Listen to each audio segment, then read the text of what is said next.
And so I was wondering, you just said that you're the head. Are you going to get to do any action?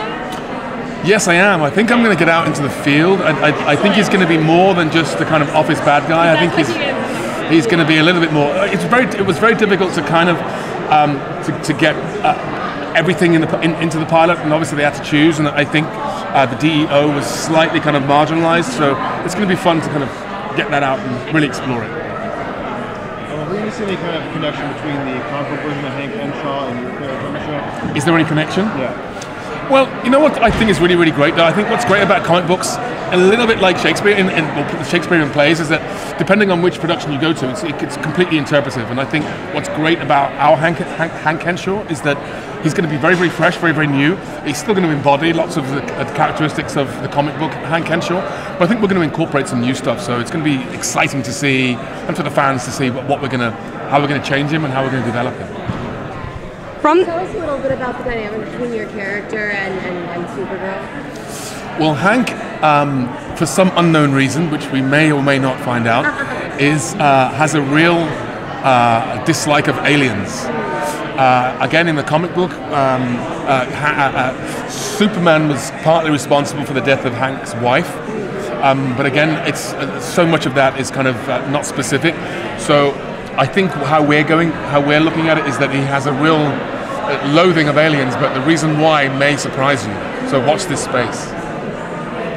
Interesting. So will we see Hank kind of connect more with Kara's character, even though he doesn't like aliens? So. Well, you know what they say. The lady doth protest at things. I think I'm protesting too much.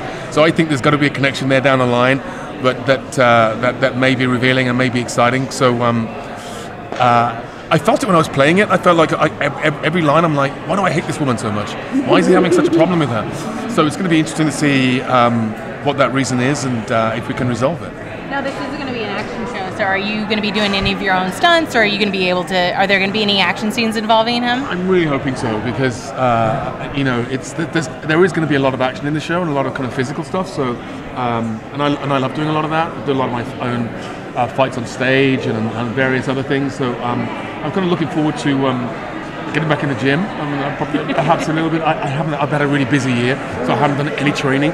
So Monday morning, first thing, it's back in the gym and getting ourselves ready. I have to say both the girls, Kyla and Melissa, are already got their personal trainers on, so I need to catch up.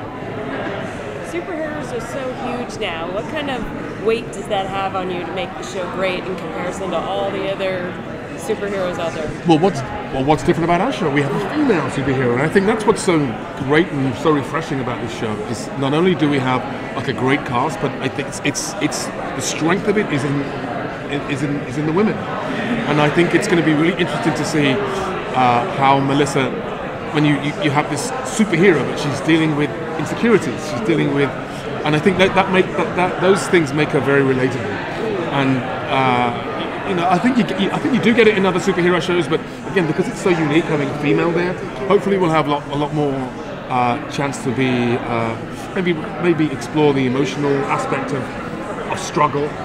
Because those are the things that make superheroes very relatable, and I think we have a generation of flawed superheroes, what we're seeing now, and I think that's what makes them, as opposed to these kind of unstoppable, indestructible guys.